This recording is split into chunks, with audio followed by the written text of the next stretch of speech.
अस्सलामु अलैकुम वरहमतुल्लाहि वबरकातुह। उम्मीद है मेरी तमाम सिस्टर्स ईमान और सेहत की बेहतरीन हालत में होंगी इंशाअल्लाह ताला। आज हम इखलाक सीरीज़ के दूसरे टॉपिक को देखेंगे और वो है जी ज़ुल्म। अब ज़ुल्म तो हमारे माशरे में बहुत कॉमन है और हमें उसका एहसास भी नहीं होता। अब बस हमें सोचना ये है कि ज़ुल्म किस किस के हक़ में किया जाता है।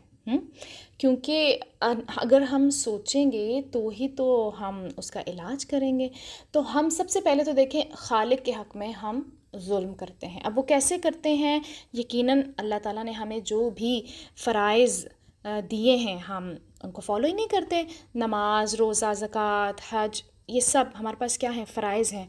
और आज सब लोग सच्चे दिल से ना अपने आप को परख लें कि मैं इन फ़राइज़ में कितनी ईमानदारी करती हूँ। क्या मैं इनको पूरी ईमानदारी के साथ अदा करती हूँ या फिर बस अमानत में ख़यानत हो ही जाती है? तो जब अमानत में ख़यानत होगी तो यकीनन हम अल्लाह के हक़ में ज़ुल्म कर रहे हैं। और मखलूक के हक़ में जो ज़ुल्म है ना, उसकी तो फ़हरिस्त माशाल्लाह बहुत ही लंबी है। और अल्लाह के हक़ में जब ज़ुल्म होता है ना, हमें फिर भी एहसास हो जाता है कभी, लेकिन मखलूक के हक़ में हम ज़ुल्म को महसूस ही नहीं करते। हम कहते हैं नहीं नहीं नहीं, ये तो मेरा हक़ था, उसका तो हक़ ही नहीं था। और जब हम किसी की हक़ तलफ़ी कर देते हैं तो यही तो असल में ज़ुल्म है। क्या ज़ुल्म यही तो है कि किसी की हक़ तलफ़ी कर देना, उसको उसकी जगह पे ना रखना। अगर हम अहादीस रसूल देखें या कुरान की आयत देखें ना, और जब हम ज़ुल्म का अंजाम देखें तो यकीन जाने रोंगटे खड़े हो जाते हैं। आप सल्लल्लाहु अलैहि वसल्लम ने फरमाया कि ज़ुल्म क़यामत के रोज़ अंधेरों की सूरत में होगा। अब अगर अंधेरों की सूरत में ज़ुल्म आ गया तो सोचें, हमने तो जन्नत में जाना है, हमारी तो प्लानिंग बड़ी लंबी है, हमने तो बड़े सुहाने सुहाने ख्वाब देखे हुए हैं। तो अगर ज़ुल्म आ गया अंधेरों की शक्ल में तो हम जाएंगे किधर? हमें तो कुछ नज़र ही नहीं आएगा। तो पता नहीं फिर आगे जन्नत मिलती है या अल्लाह अकबर, अल्लाह ताला हमें माफ़ करे, या जहन्नम का रास्ता। अल्लाह अकबर। इसी तरह हज़रत मोहम्मद सल्लल्लाहु अलैहि वसल्लम ने मुआज़ रज़ियल्लाहु तआला अन्हु को आमिल बनाकर जब यमन भेजा तो उन्होंने कहा कि मज़लूम की फ़रियाद से डरते रहना, बेशक इसके और अल्लाह ताला के दरमियान कोई पर्दा नहीं होता। अब कोई पर्दा नहीं होता तो फिर उसकी जो दिल से उस टाइम आह निकलेगी वो तो जाएगी ना अर्श पे। तो क्या होगा फिर, हमारे साथ क्या होगा वो तो अल्लाह ही जानता है। इसलिए ज़ुल्म करने से पहले ना हमें 100 दफ़ा सोचना चाहिए कि ये लौटेगा, ये हम पर भी लौट कर आएगा। चलें, ये तो बहुत बड़ा मसला हो गया। अगर कोई शख्स बहुत ज़ालिम है तो फिर आखिर वो करे क्या? वो कैसे इस बुराई से जान छुड़वा सकता है? ज़ाहिर बात है वो इसी तरीके से जान छुड़वा सकता है जब वो अपने आप को उस बंदे की जगह पर रखे। जब तक हम अपने आप को उस बंदे की जगह पे नहीं रखेंगे हम जुल्म से बाज आ ही नहीं सकते। अब आपने सोचना ज़रा ये है कि जब मैं किसी को भी ज़ालिम समझते हुए उसके उसे हक बात बताती हूँ तो ऐसा क्यों होता है कि मामला बेहतर होने की बजाय बिगड़ जाता है? क्यों बिगड़ते हैं? क्योंकि हम उसको समझा नहीं रहे होते हैं, हम तो उसको तंज़ कर रहे होते हैं। और तनकीद की एक लंबी सी फ़हरिस्त हमारे पास होती है, हमारा लहजा इतना टॉन्टिंग होता है, हमारा वही वाली बात है अंदाज़े गुफ्तगू जिसे हम कहते हैं वो बहुत ही बदतरीन होता है, जिसकी वजह से हम उस पर ज़ुल्म कर बैठते हैं। और मुझे बताएं फिर ऐसा जो ज़ालिम होगा वो ज़ुल्म से कैसे रुकेगा जब हमारा अपना ही अंदाज़ ऐसा है कि हम उसे ज़हनी अज़ियत दे रहे हैं, तकलीफ़ दे रहे हैं, हम समझाते हुए ही तकलीफ़ दे रहे हैं, तो फिर वो कैसे रुकेगा? किसी को ज़ुल्म से रोकना है ना तो पहले अपने रवैये को बदलें, नरमी पैदा करें, जो कि हमने लास्ट लेक्चर में पढ़ा था।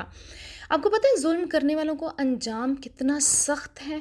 आप सल्लल्लाहु अलैहि वसल्लम ने फरमाया कि जिसने अपने किसी भाई पर ज़ुल्म किया हो तो उसे चाहिए कि उससे दुनिया में ही माफ़ करवा ले, क्योंकि वहाँ दरहम व दीनार ना होंगे।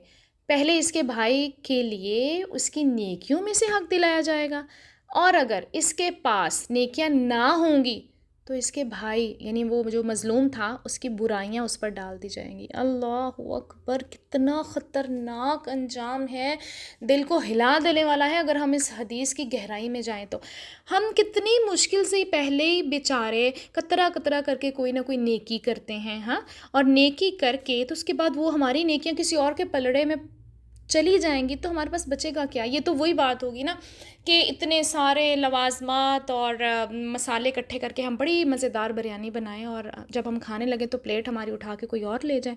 کیا گزرے گی آپ پہ اس وقت؟ تو یہ تو صرف بریانی کی پلیٹ ہے. ہم لڑائیوں پہ آ جاتے ہیں اس ٹائم. ایسا ہمارا ٹیمپرامنٹ لوز ہوتا ہے. تو یہ تو کیا ہے اس وقت ہمارے ساتھ کیا ہوگا؟ ہم تو جھگڑ بھی نہیں سکتے ہیں، نعوذ باللہ اللہ کے ساتھ جھگڑیں گے؟ اللہ تو ہمیں سچائی دکھا رہے ہوں گے نا کہ ہم نے کسی کے ساتھ کیا کیا ہے، تو اب دیکھ لو اپنا اعمال نامہ. تو اس لیے اپنے آپ کو صحیح کرنے کی اشد ضرورت ہے ہمیں. اس لیے چند ایک باتیں میں آپ کے ساتھ شیئر کروں گی، سب نے اپنے اوپر رکھنی ہے اور سوچنی ہے کہ کیا میں وعدے کے مطابق دوسروں کو دیے گئے وقت پر پہنچ جاتی ہوں؟ نہیں پہنچیں گے تو اوبیسلی ظلم ہے، کیونکہ آپ اس کو مینٹلی ٹارچر کر رہے ہیں تو وہ ظلم ہے. دوسرا پھر آپ دیکھیں کہ کیا میں دوسروں کی چیزیں ویسے ہی واپس کرتی ہوں جیسے لی تھیں؟ اکثر ہم عورتیں کیا کرتی ہیں کہ کسی کے گھر سے وہ کھانا وغیرہ آ جائے نا تو برتن ہمارے الماریوں میں ماشاءاللہ پڑے رہتے ہیں، وہیں پہ دھو کے گھسا لیتے ہیں، ان کو واپس کرنے کی زحمت نہیں کرتے.